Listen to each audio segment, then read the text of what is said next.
नमस्कार साथियों, आप सभी का स्वागत है आपके अपने परिवार यूट्यूब चैनल टीवी हिंदी पर। मैं मनोज कुमार आप सभी का स्वागत करता हूं।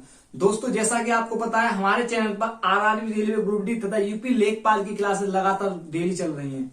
उसी के बीच में आज एक छोटा सा टॉपिक लेके उपस्थित हूँ। दो चरों में रैखिक समीकरण यानी कि linear equation in two variable. अगर आज बात करेंगे इसके बारे में, देखेंगे इससे जितनी बेसिक जानकारी उनके बारे में। तो सर्वप्रथम बात करते हैं चर, यानी दो चरों में रैखिक समीकरण है। तो पहली बात करेंगे चर क्या होता है और रैखिक क्या होता है। तो चर की बात करूं मैं, एक होता है हमारा चर, एक होता है अचर। साथ साथ में आपको एक जानकारी होता है, तो एक शब्द और होता है गुणांक। गुणांक जब आप दो चरों में रैखिक समीकरण पढ़ रहे हो या द्विघात समीकरण पढ़ोगे तो आपको ये सब जानना बहुत जरूरी है। एक चर वाला, एक अचर वाला, एक गुणांक वाला। तो चर की बात करूं, इसे कहते हैं वेरिएबल, इसे कहते हैं नॉन वेरिएबल, इसे कहते हैं कोएफिशिएंट। यानी कि वेरिएबल क्या होता है, तो वेरिएबल को हम कह सकते हैं यानी x, y, z, यानी कि बे संख्याएं बीज व्यंजक जिनके मान बदलते रहते हैं वो कहलाते हैं हमारे वेरिएबल कहलाते हैं। वहीं अगर नॉन वेरिएबल बात करूं तो आपकी अंकगणित संख्याएं, अंकगणित संख्याएं क्या कहलाती है, हमारी नॉन वेरिएबल कहलाती हैं। यानी अंकगणित संख्या हमारी नॉन वेरिएबल, और वेरिएबल होंगे तो एबीसीडी जेड, यानी जिनके मान बदलते रहते हैं वो हमारे वेरिएबल होते हैं, और इनके मान कभी भी बदलते नहीं है। अब आती है गुणांक यानी कोएफिशिएंट की। जैसे मैं एक शब्द देता हूं 5x + 3y, तो मैं आपसे पूछूं x का गुणांक कितना है, तो जिस संख्या के जिस वेरिएबल साथ गुणा होता है वो उसका क्या कहलाता है, गुणांक कहलाता है। तो मैं क्यों x का गुणांक कितना है, तो x का गुणांक आप कहोगे 5। यदि मैं आपसे y का गुणांक पूछता तो कहते हैं y का कोएफिशिएंट कितना है, 3। तो आज हम बात करने वाले हैं दो चरों में रैखिक समीकरण। हाँ, अब रैखिक समीकरण क्या होता है हमारा, तो रैखिक मान होता है एक घातीय, यानी जिस समीकरण में एक घात से ज्यादा ना हो वो क्या कैसा कहलाएगा, हमारा रैखिक समीकरण कहलाएगा।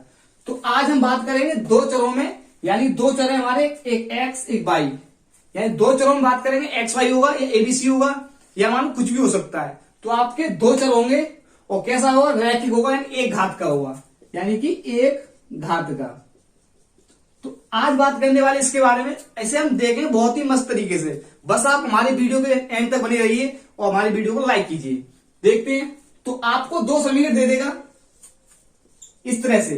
जैसे मैं लिख देता हूं a1x + b1y + c1 = 0, एक देगा a2x + b2y + c2 = 0।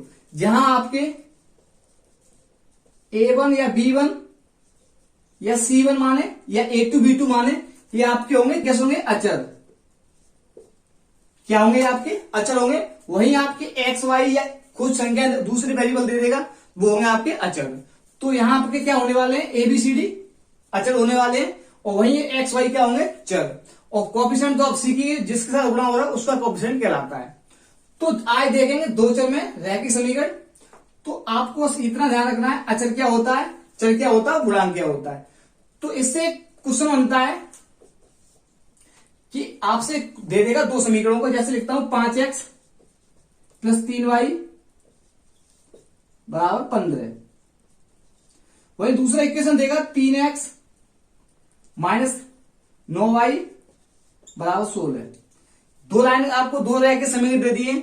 अब इससे पूछो इसके कितने हल निकल सकते हैं, यानी कि इसके कितने हल निकल सकते हैं। तो इस तरह के टाइप के क्वेश्चन पूछे जाते हैं। तो इसे हम देखते हैं। तो हम बात करेंगे दो चरों में एक रैखिक समीकरण देगा, कम से कम दो, यानी जितने चर होंगे उतने समीकरण दिए जाते हैं। फिर उनसे बनने वाले क्वेश्चनों के बारे में। तो आप जैसे मैं आपको पूछूं, इसमें पहली क्वेश्चन बनता है हमारा कि कितने हल होंगे, यानी कि कितने हल होंगे, कितने हल होंगे। पहले ये क्वेश्चन पूछता है, यानी कि आपको दो समीकरण देगा, उसके पूछे इसके कितने हल संभव है। तो इसके लिए तीन कंडीशन है। पहली कंडीशन है यदि a1/a2 और b1/b2 इज नॉट इक्वल है, तो आपका इसका होगा एक हल। तो क्या कहेंगे, एक अद्वितीय हल।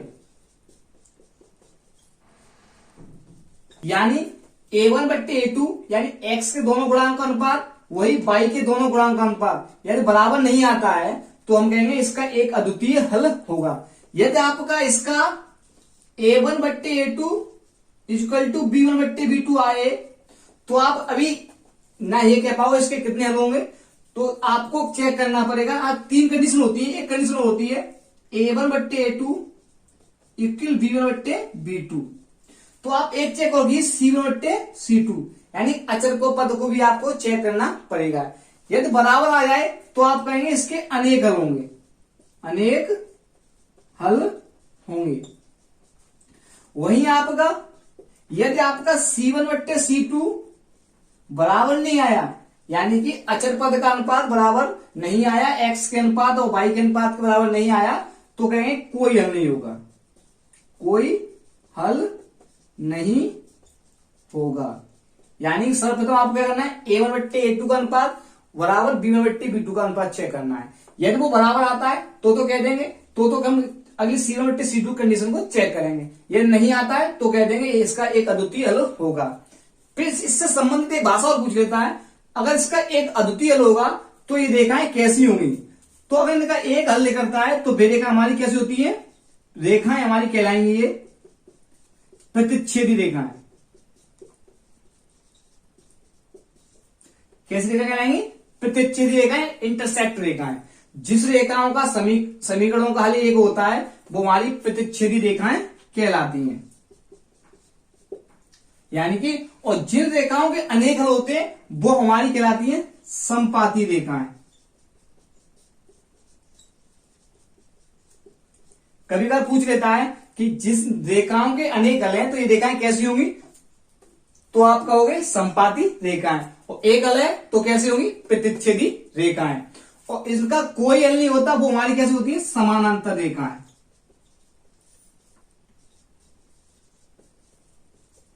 फिर इसी में एक क्वेश्चन और बनता है, अगर ये रेखाएं प्रतिच्छेदी हैं तो क्या संगत है कि असंगत। तो जो रेखाएं प्रतिच्छेदी होती है वो हमारी कैसी होती है, संगत रेखाएं। अर्थात इनके कहीं मिलने का चांस होता है। एक सॉल्यूशन है तो एक बार मिली होंगी, अनेक सॉल्यूशन है तो मिली होंगी, तो संपाती रेखा होंगी। तो ये भी कैसी होंगी, संगत रेखाएं। और इन रेखाओं की बात करूं जिनका कोई हल नहीं होता वो कैसे होती है, समांतर रेखाएं। इन्हें कहते हैं असंगत रेखा। तो आपको क्वेश्चन किसी भी प्रकार से पूछ सकता है, रेखाओं के बारे में पूछ सकता है, दो आपको रैखिक समीकरण दे देगा, फिर पूछेगा ये रेखाएं कैसी है, प्रतिच्छेदी है, संपाती है कि समानांतर है, या संगत है कि असंगत है, या फिर ऐसे पूछे इनके कितने हल हो सकते हैं। तो आपको क्या करना है, A1/A2 यानी कि x के अनुपात का, x के गुणांक का अनुपात लगाना है, फिर y के अनुपात का गुणांक लगाना है। दोनों के अनुपात अगर बराबर आ जाते हैं तो आप C1/C2 चेक करोगे, अगर नहीं आते हैं तो आपका एक अद्वितीय हल होगा, प्रतिच्छेदी रेखाएं होंगी और कैसी होंगी, संगत होंगी। यदि आपका A1/A2 बराबर B1/B2 आ जाए तो आपका C1/C2 भी चेक करना पड़ेगा। यदि इसका अनुपात बराबर आ जाए तो अनेक हल होंगे, नहीं आया तो कोई हल नहीं होगा। देखते हैं क्वेश्चन होगा। जैसे क्वेश्चन पूछा गया है, जैसे क्वेश्चन दिए गए हमें रैखिक युग्म दिए गए हैं 5x + y = 7, 3x - 4 = 18 के कितने हल होंगे। यानी कि एक एग्जाम में पूछा गया क्वेश्चन है। इसी तरह एक और क्वेश्चन है, हमने 3 क्वेश्चन लिए हैं, ये किसी न किसी एग्जाम में पूछे गए हैं। वो आपसे पूछा इसके कितने हल होंगे। तो हल पूछा है तो मैंने कहा था यदि आपको हल पूछे तो आपके x के गुणांकों का अनुपात बराबर y के गुणांकों का अनुपात लगाना है। यदि बराबर आ जाए तो आपको C1/C2 अचर पद का गुणांक भी चेक करना पड़ेगा। तो देखते हैं। तो x का A1 हमारा कितना है, यहाँ पर A1 है हमारा 5, वहीं A2 कितना हमारा 3, और B1 कितना हमारा, तो B y गुणांक होगा 1 होगा, और B2 कितना होगा हमारा, B2 होगा -4, और C1 कितना होगा हमारा 7, और C2 कितना हमारा 18। यानी कि गुणांक दिए सबके, अचर पद दिए। तो हम देखते हैं A1/A2 और B1/B2 का अनुपात कैसा आता है। तो लगाएंगे तो A1 कितना हमारा, A1 है हमारा 5, A2 कितना है 3, बराबर B1 कितना 1, और B2 कितना -4। जब आपके A1/A2 और B1/B2 का अनुपात बराबर ना आए तो हम कहते हैं इसके कितने हल होंगे, यानी कि बराबर नहीं है तो कैसे होंगे, एक हल होगा। जब आपका ये अनुपात बराबर नहीं होता तो कैसा बताया मैंने, एक हल होता है। और रेखाएं कैसी होंगी, प्रतिच्छेदी रेखाएं। रेखाएं होंगी प्रतिच्छेदी और इनका एक हल होगा, यानी एक अद्वितीय हल करते हैं इसे। तो इस कौन सा टिक लगाएंगे, एक अद्वितीय हल होगा। और रेखाएं कैसी होंगी, प्रतिच्छेदी, यानी कि ये रेखा एक दूसरे को कहीं ना कहीं बिंदु पर काटेगी या प्रतिच्छेद करेंगी। दूसरा क्वेश्चन दिया है 2x माइनस 3y बराबर 3, 6x माइनस 9y बराबर के कितने हल होंगे। तो इसको भी चेक करते हैं। तो यहां पर देखेंगे इसकी वैल्यू, a1 की वैल्यू कितनी है 2, वहीं a2 की वैल्यू कितनी है हमारी, a2 की वैल्यू 6, b1 की वैल्यू कितनी -3, b2 की वैल्यू हमारी -9, c1 की वैल्यू 3 और c2 की वैल्यू 12। तो लगाएं तो हम अभी ये नहीं कहेंगे कि अनुपात बराबर है कि नहीं, तो a1 बट्टे a2 और b1 बट्टे b2 लगाएंगे। a1 कितना हमारा 2, a2 कितना है 6, वही हमारा b1 कितना -3 और b2 कितना -9। तो 1/3 और ये भी 1/3, यानी दोनों अनुपात कैसे आ गए बराबर।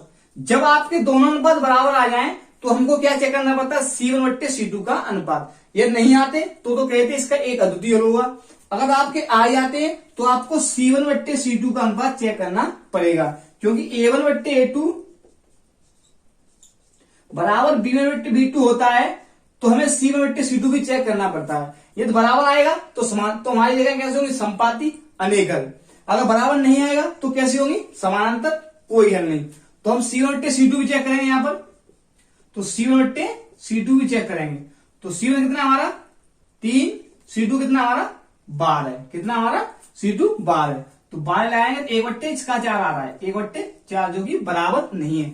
इसका अनुपात 1/3, इसका 1/3, इसका कितना है 1/4। जब आपका ये अनुपात बराबर नहीं है तो रेखाएं कैसे होंगी, समानांतर। और समांतर रेखाओं कितने हल होते हैं, कोई हल नहीं होता है, यानी कहीं ये मिलती नहीं, उसका आंसर कौन सा होगा, इसका कोई हल नहीं होगा। जब रेखाएं समांतर होती हैं तो और बताया था मैंने, तो उनका कोई हल नहीं होता। इसी पर अगला क्वेश्चन दिया है 4x + 3y बराबर 2, 8x + 6y बराबर 4 के कितने हल होंगे। इसको भी देखते हैं। तो सर्वप्रथम A1/A2 का अनुपात चेक करेंगे।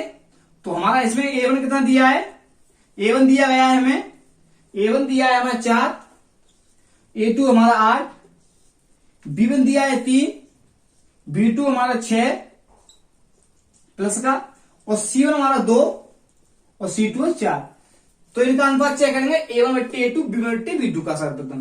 तो A1 कितना 4, A2 कितना 8, वही B1 कितना 3, B2 कितना 6। तो एक का अनुपात आया 1/2, इसका भी कितना आ गया 1/2। जब आपके अनुपात बराबर आए हैं तो आप C1/C2 को भी चेक करना पड़ेगा।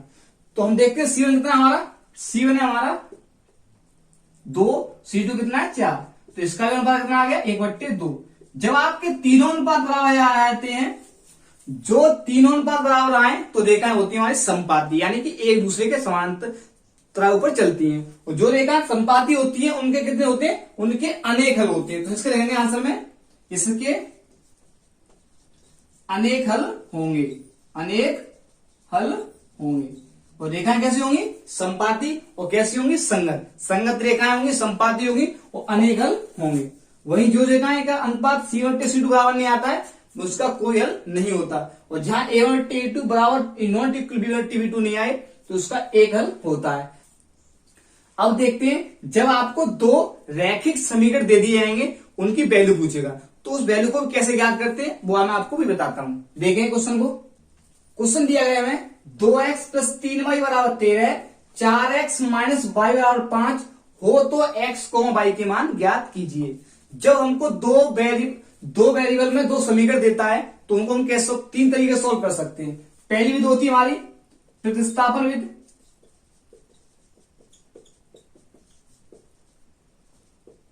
दूसरी विधि होती है हमारी विलोपन विधि,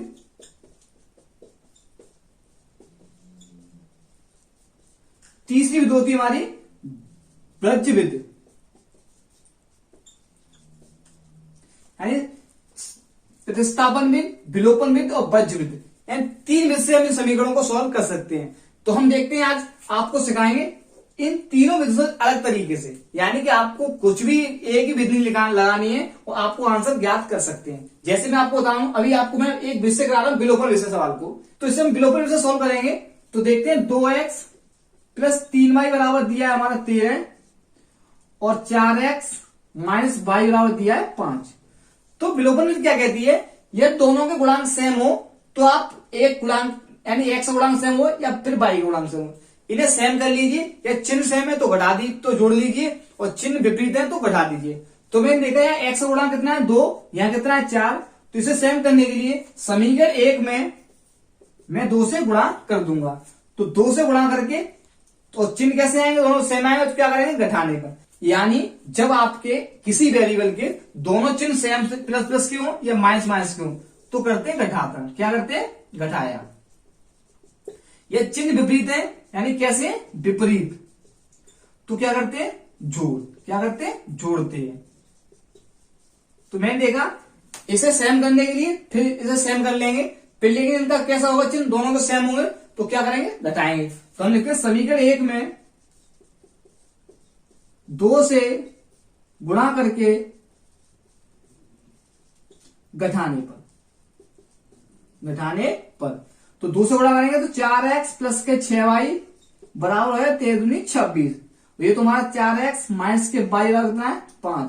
जब घटाएंगे तो नीचे वाले समीकरण के सभी चिन्ह कैसे हो जाएंगे चेंज हो जाएंगे। तो ये प्लस का है तो माइनस का, ये माइनस का है तो प्लस का, ये माइनस का, ये कट गया। 6 1 7 y बराबर कितने हो जाएंगे 21।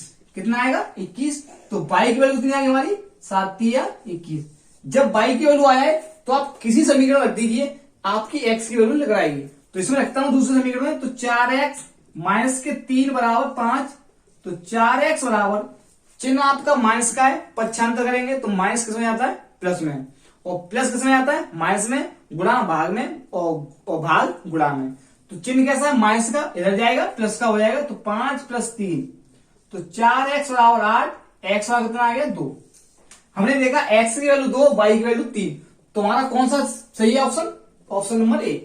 आपने देखा आपने विधि का प्रयोग किया तब आपने इतनी देर में आंसर लिखा पाया, लेकिन आप एग्जाम में बैठे हो तो इस तरह से नहीं करना है। आपको क्या देखना है, जो ऑप्शन में वैल्यू दी हो ना उसी को आप पुट करके देख लीजिए एक समीकरण, बस जो वैल्यू पुट करने पर समीकरण को संतुष्ट कर देगी वही हमारी क्या होगी आंसर होगी। देखता हूं मैं यही लेता x बराबर 2 y बराबर 3 इस समीकरण में रखने के बाद जब 13 आया था तो मैं कहता ये हमारा आंसर होगा। देख रखते हैं x बराबर 2 रखेंगे तो 2 गुणा 2 प्लस 3 गुणा 3 तो कितना आता है 4 + 9 और जोड़ कितना होता है 13। तो मैंने देखा x और y की वैल्यू से संतुष्ट कर रही है तो 13 आंसर आ रहा है। तो कौन सा ऑप्शन होगा, ऑप्शन नंबर 1।